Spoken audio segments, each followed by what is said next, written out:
1949年11月1日至12月27日，人民解放军历时57天，一举解放了川、康、滇前大部及湘、鄂、陕、甘等500余座城镇。蒋介石亲自督战，仍难挽败局。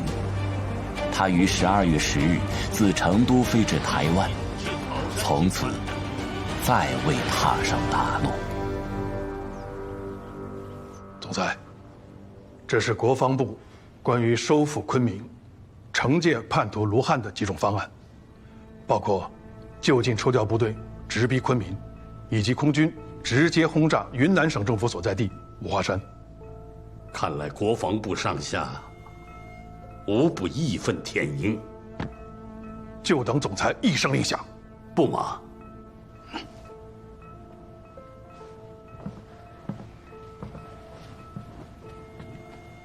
志柔啊，戡乱救国，光去惩戒卢汉还远远不够啊！我对空军还有更重要的安排。卑职明白。西南战事失利，再加上今夏电文的破译内容，我怀疑军中有高层共谍。那个古正文现在在哪里？一会儿开会的时候，文件照回到啊。到时候再整理一下。局长，台中山区地形复杂，村落之间的交通呢多有不便。属下是以教书先生的身份拉近了和当地村民的关系。经过多方探查，直到最近才发现有这么一批人，他们以垦山的名义在大肆收购日军留下来的武器。结合之前搜集到的零星线索，综合来看，我判断共谍的其中一个武装基地应该就在竹子坑和白毛山一带。具体的位置呢，还需要再详细的侦查才能确定。你去整理成一份材料，我会派人另外去搜查。是。如今国军节节败退，全国的情治人员都挤到了台湾，可这台湾能有多少共谍用得了这么多人？所以整顿裁撤势在必行。有为才有位，是。咱们破获光明报案那点功劳吃得差不多了，是时候要重启账号案。是。来，你上次香港没有白去，四处用你带回来的密钥和密码本，破获了一封9月21日截获的电报，内容是今夏的军事部署，并且根据刘康福口供。他是在给一个代号东海的共谍小组发报，所以我怀疑这个东海就潜伏在国府高层。建峰同志已经同意，你从即日起官复原职，去把这个共谍给我揪出来。是。不是那个刘队长，你数量不对啊，少了有100-200斤啊。不应该呀，你是不是数错了？我怎么可能数错呢？刘队长，你不能一个月比一个月少吧？还不太合适吧？我组里那么多兄弟，我这怎么分呢？啊，我就是个跑腿的，处里给多少，我给你送多少，都是一口锅里吃饭的兄弟，我能差你这口粮食吗？对吧？走了啊！哎，刘队长，这数量就是不对啊！你什么意思啊？你要是不满意，我拉回去就完了。信不信我换个人送过来再短200斤？啊？说我满不满意？组里面那么多人，你让大家看看，是不是每个月比每个月少？我没骗你啊！哎，阿旺，啊，你过来评评理。小波，你过来看看啊，他们是不是克扣军粮？这些我也不太懂啊。不是你怎么不懂？你过来，你文件夹浪，阿旺没带，你看吧，没有人愿意参与这事儿。部队上面吃空都是上级吃下级。刘队长啊，你今天不给我补齐了，你今天别想走。哼，你想找麻烦是不是？我今天就找麻烦了。你，哎，停！哎，处长，组长您可回来了，他们一直克扣咱们粮食。说什么呢？什么克扣军粮？啊，顾组长，咋可能呢？是吧，刘队长？顾局长，都是给国府办事的啊。现在本身都困难嘛，懂，不容易，但没关系，我不是回来了吗？对了，这有点钱，大伙也不够分，先拿去给大家打打牙祭吧。刘队长，如果你实在不够分的话，要不然你把这车粮食都拉走。哎，那倒不用，顾组长，不用，真的。下次有合适机会，我再给你多置办一些过来。真的？对，多谢啊，麻烦了啊。组长，我替大伙谢谢你，真的可算回来。您不知道，您不在这段时间。行了，别老盯着点小事，把那个平安号的传情号给我找出来，我有用。东西帮我拿上去。哎，你都小心点啊！是。好。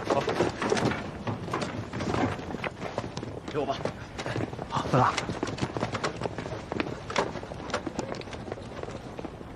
外婆看报纸啊，外婆看会报纸啊，听话啊。哎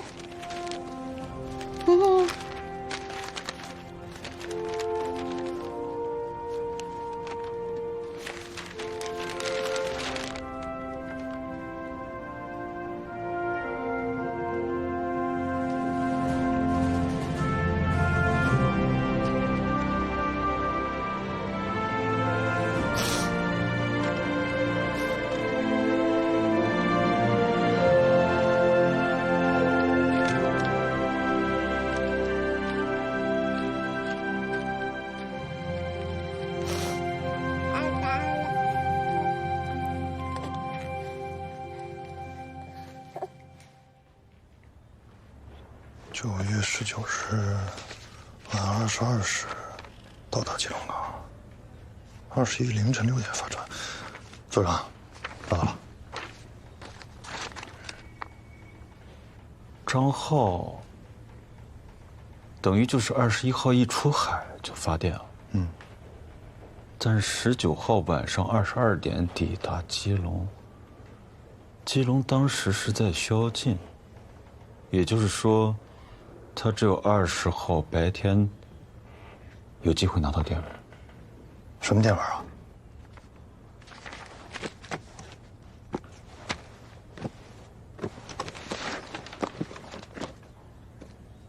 溢出来了。啊，把那个刘康福给我带到审讯室。哎，知道找你来是要干啥？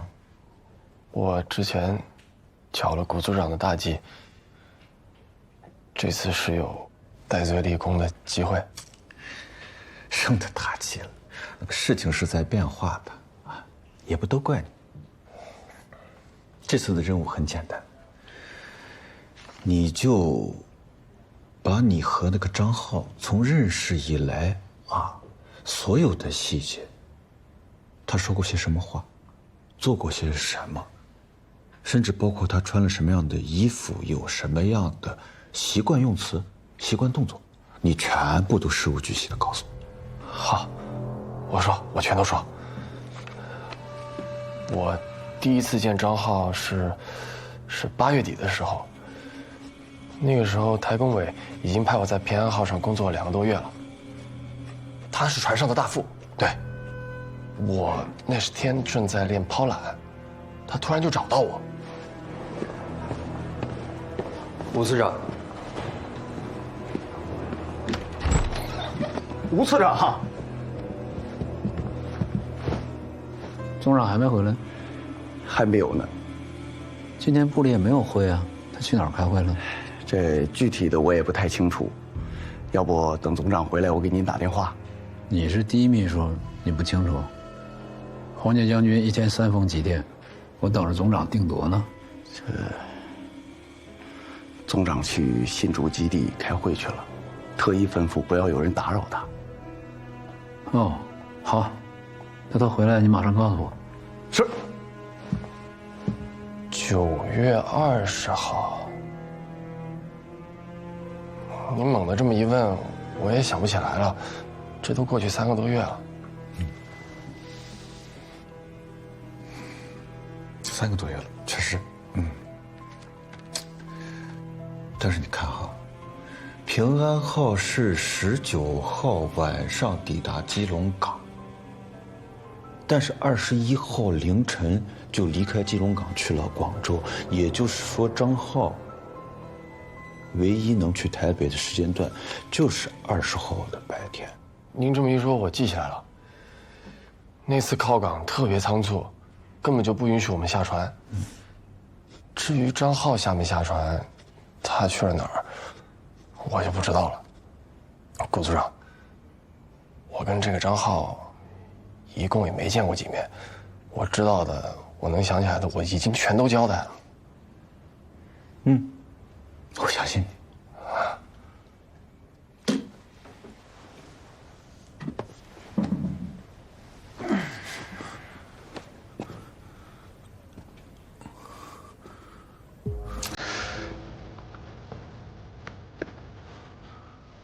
那你和张浩之间有没有什么非正式的交往？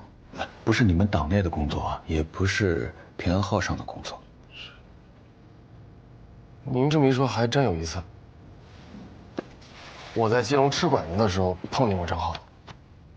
什么时间？他见了什么人？他看见你没？那时候好像也是9月底。他在干嘛？我真的忘了。我坐在馆子里，他应该没看见我。啊，那天天气很热，街上都是晒咸鱼的，有一股鱼腥味儿。那你吃了个剩了？3鲜面线。老师，你是觉得周芷柔那么着急去新竹开会有问题？反正很反常。这样看来，空军是要有行动了。有这个可能。老蒋被卢汉起义的事气得够呛，是不是空军想要报复卢汉，轰炸昆明，还是会派空军去成都前线支援胡宗南？中国这么大，也不排除老蒋会另有所图。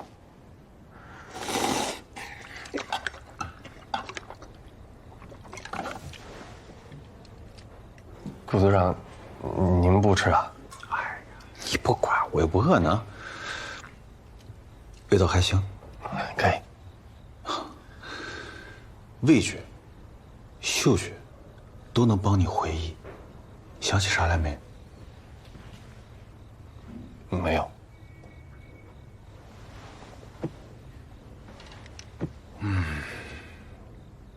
没关系。那是这，你那天看见张浩的时候，他是在你的正前方呀，还是在你的左边、右边？右边。你的右边。在您的右边。你的左边。这边。在你的左边。你当天吃3鲜面线，往左边一转头，看见了张浩。小南，啊，来，站到这里。哎，快！你就是张浩，来。张浩当时是不是和人在交？对。那张浩当时是不是在跟人交谈？因为是这样的位置，你看不见那个人。那个人是在墙后面。这边有一堵墙。对。哦，怪不得。回头。对，回头啊。对，张浩当时就是回头了，我才看到他的。我记得那天，他好像有点舍不得走的样子。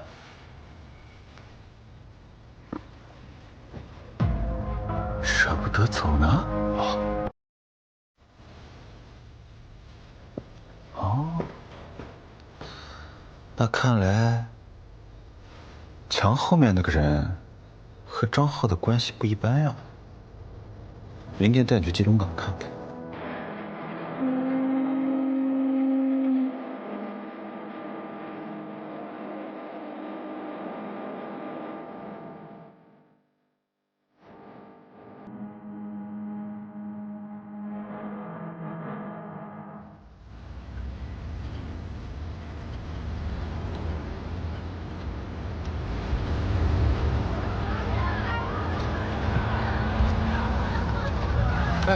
等一下，好像是这儿。别动，前面着地。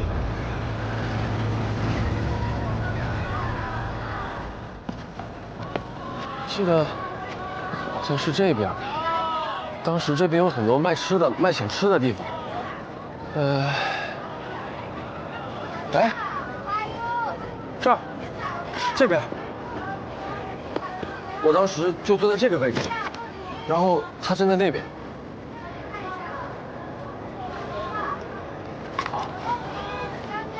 这不是你的右边啊，不好意思，我记错了。那你当时看的就是那个房子？对。你确定吗？啊，确定，就我这儿。大家，那是老客户了，运气高了，送给很少啊。好，来，抱歉抱歉。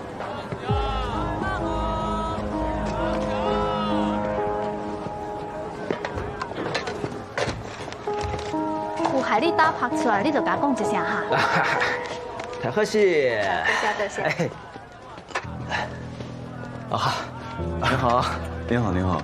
请问这个叫什么鱼啊？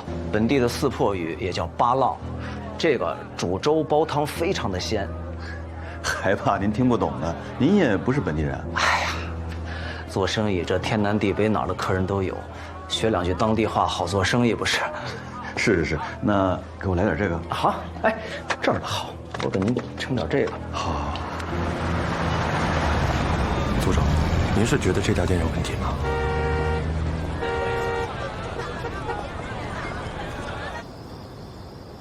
马太太今天怎么没来啊？平时她不最爱打麻将吗？马厅长又在外边游了。马厅长风流，1个月换1回。哎，你们真的不想知道那个女人是谁吗？谁呀？华都舞厅的头牌，还是个空军遗孀。哎，这好好的一个大学生啊，毕了业就嫁给了个飞行员。哎，这新婚的第2天，老公的飞机就从天上掉下来了，来台湾做了歌女。我见过啊，长得那叫一个水灵。难怪马厅长把持不住，天天不着家。哎呀，黄太太，要不然你先替我打一会儿，我突然头有点疼，我去那边休息一下。行，那我来啊。你整天在哪儿听的这些八卦的事儿？我们家老段跟我说的呀。谁的？他不就是干的这种打听别人消息的活吗？你们家老段知道这么多的八卦的事儿，你就不怕他跟着马厅长去了华都舞厅啊？他要真有那心思，那我哪里管得住啊？只要他不往家里带就行了。你还真大度。那我能怎么办嘛？也是，总不能拿绳子绑着别人的脚吧？真羡慕吴太太啊，从来不用担心这种事儿，是吧？我家李先生也说了，吴司长啊是一个特别好的人，从不在外沾花惹草，就知道努力工作。可不是嘛，我也听说了。人可不能妄想啊！哎，我可听说啊，有个女人去电力招待所去找吴次长。哎，小点声！你们家老段也真行啊，都盯到上司家里头去了。吴次长啊，他不是搬家了吗？会不会是女同事啊什么的？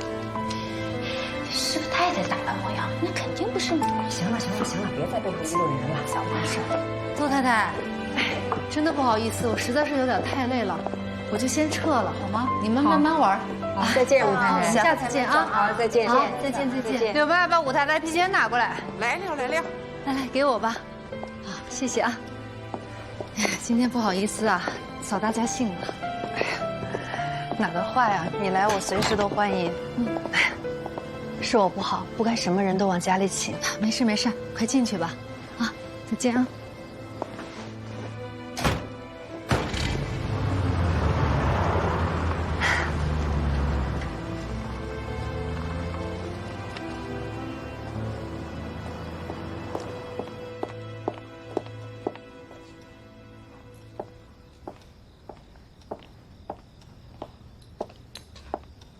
他生我气了，我说错话了不成？柳妈，把段太太的大姨也拉过来，她也该回去了。我这个人挺直爽的，最讨厌是非了。以后窦公馆不欢迎你，请便。那你怎么这样呀？这年头说句实话，怎么就这么难呢？等什么时候你们家段厅长成了段次长，再说吧。回来了，太太。嗯。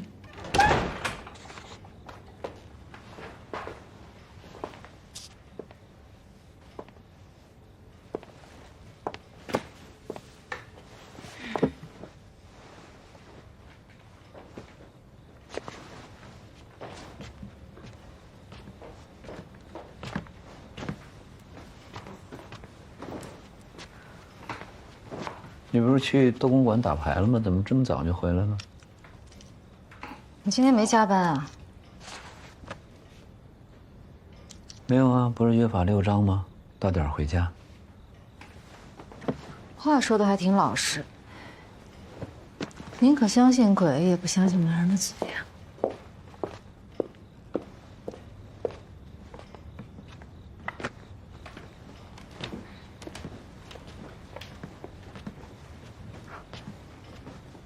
怎么了？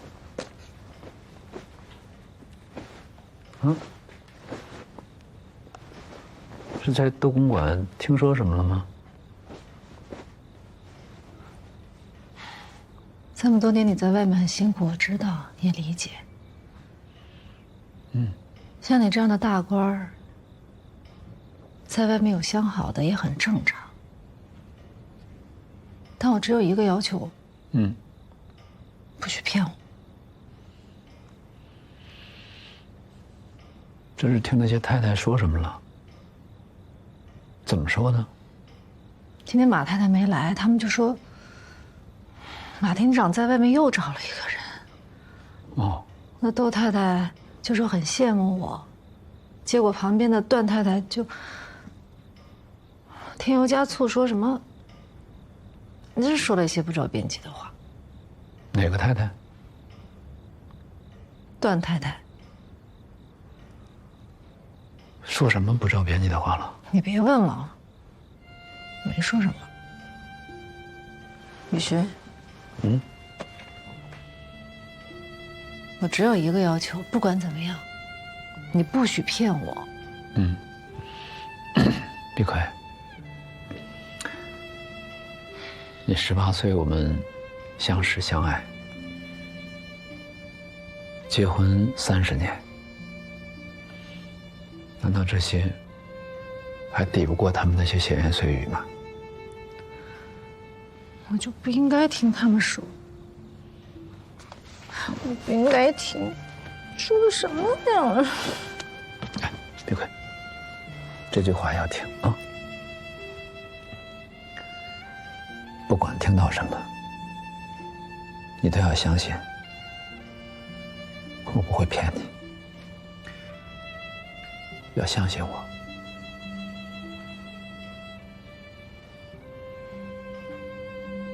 嗯。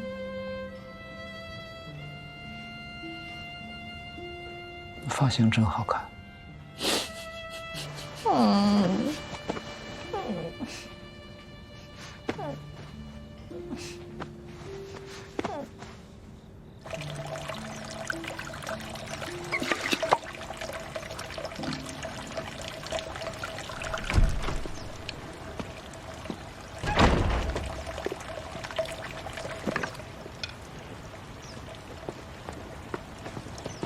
早，老师。段推直在查谭太太，就是因为店里招待所碰上那事儿。他当时说是你师母的朋友，这样查下去会很快露馅，所以必须把他送回去。你尽快给他办理带上。好，今天就办。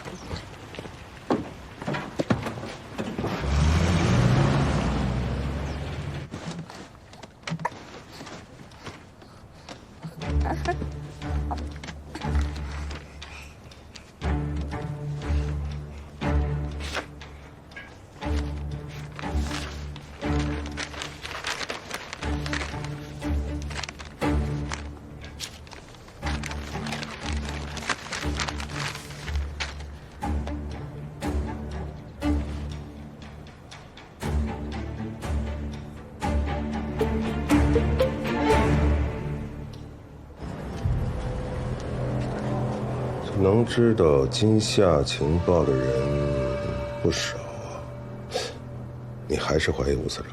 能够掌握厦门、金门部署的人确实是不少，但是同时又能在9月20号有机会和张浩接上头，还有在台大医院门口确实和张浩见过面的，只有吴司长。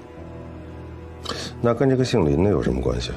我是怀疑张浩在9月份去三荣行见的人就是林一良，而且根据刘康福的描述，这2个人之间的关系不浅。我认为有可能是血缘兄弟，或者是合作时间很长的共谍同党。当然，不论是哪种关系，只要把他查清楚，都对案子的进展有重大的突破。要红红一窝，这种情况很多见，还不够，还是太外围。你既然怀疑的是吴司长，你必须要掌握第一手情报。是，属下正在想办法。说哪找这么好的东家，还亲力亲为，这在别处啊都得自己搬。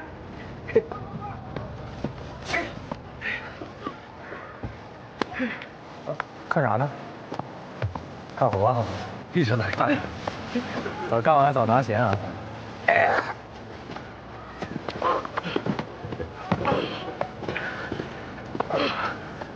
哎，往哪儿放啊？哎。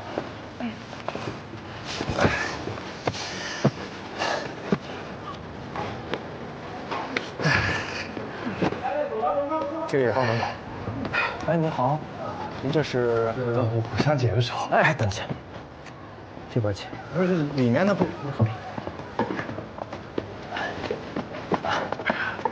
从这儿左转，右手便是。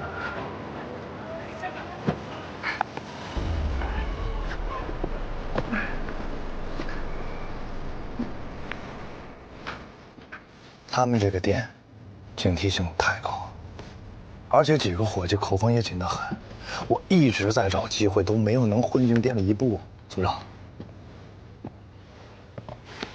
我觉得这家店绝对有问题。行了，我帮你总结一下，就是普通的身份渗透不进去嘛。是。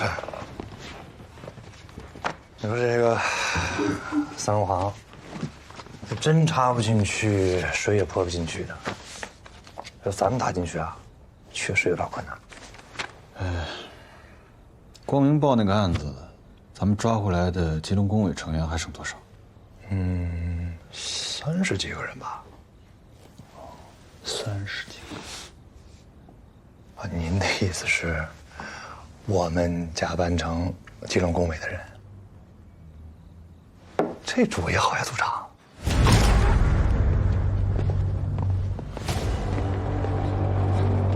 我怎么用的？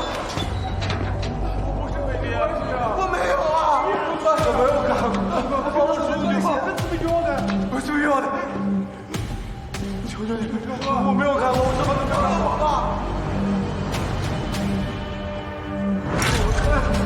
放我吧！这不是。庄老师，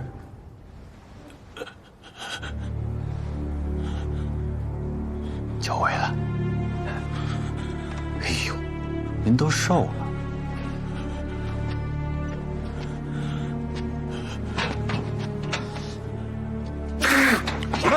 哎，狗德姆，吉隆中学，47条人命，你晚上睡得着觉吗？睡得着。您忘了，我也是唯物主义者。你不得好死啊！还真挺合适的。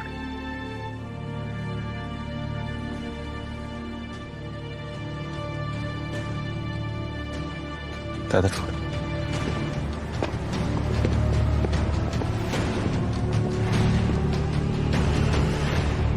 今天就先到这儿吧。吴司长，请留步。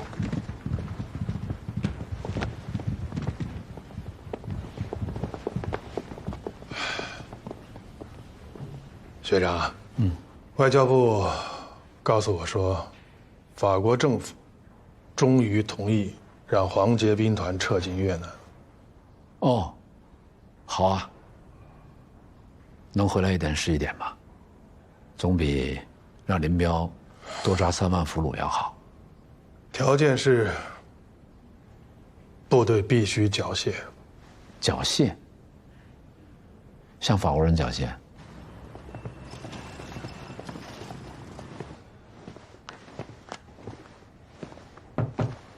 进。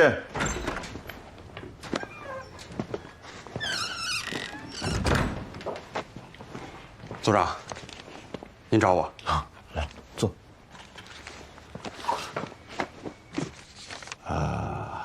那最近收成怎么样？什么收成？不是说你这段时间经常回行动处帮忙吗？组长，我没有吃独食。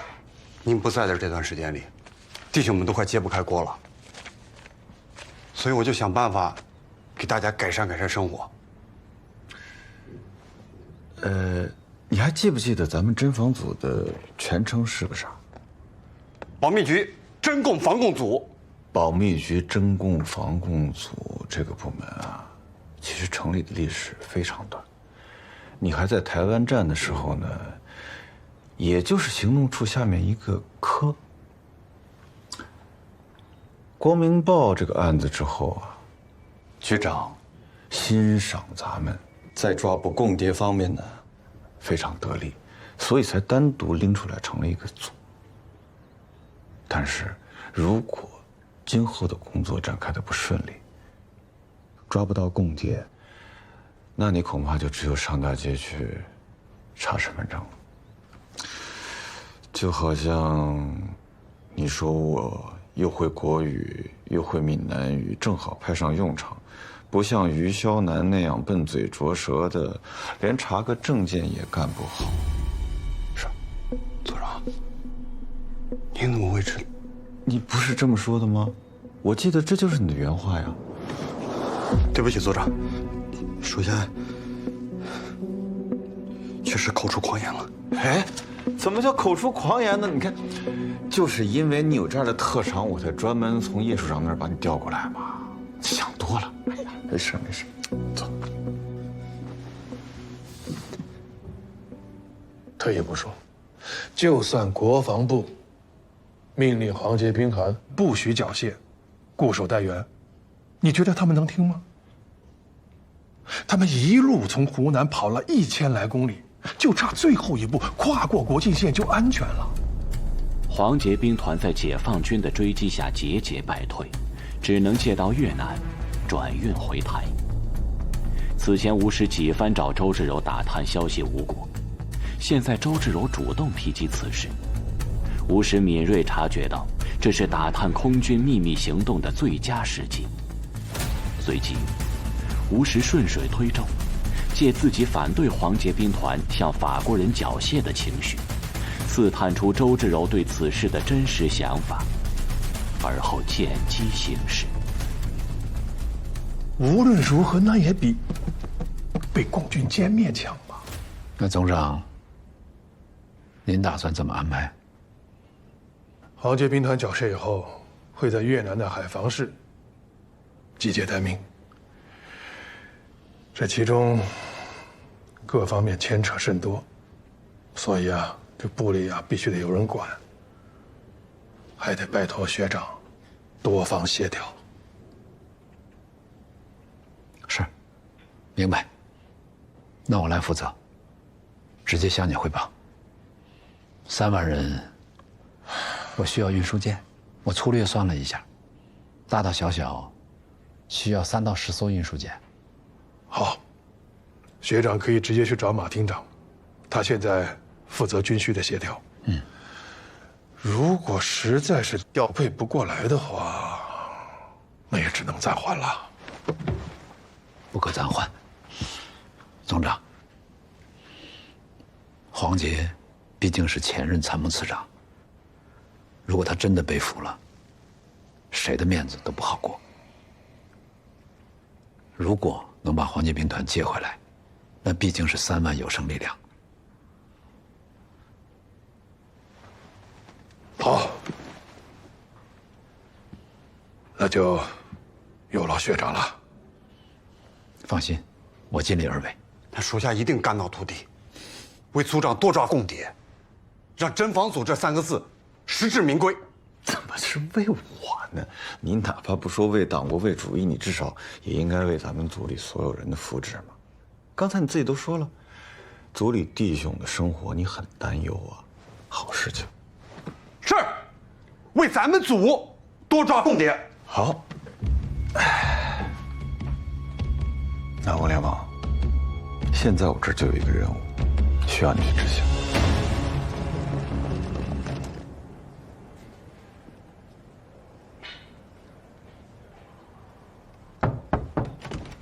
马厅长，吴次长来了。哎呦，吴次长，您怎么亲自来了呀？马厅长好雅兴啊！这在您面前可真是班门弄斧，纯粹是消磨时间。哎呦，你这个厉害，罗振玉，哎，真是大行家。次长，什么时候您也给我写一幅字啊？那段厅长得了您一幅墨宝，成天在我面前炫耀。没问题啊。你想好内容告诉我，我写给你。来，请。您是大学问家，又是大书法家，您写什么都好呀。来，您喝茶。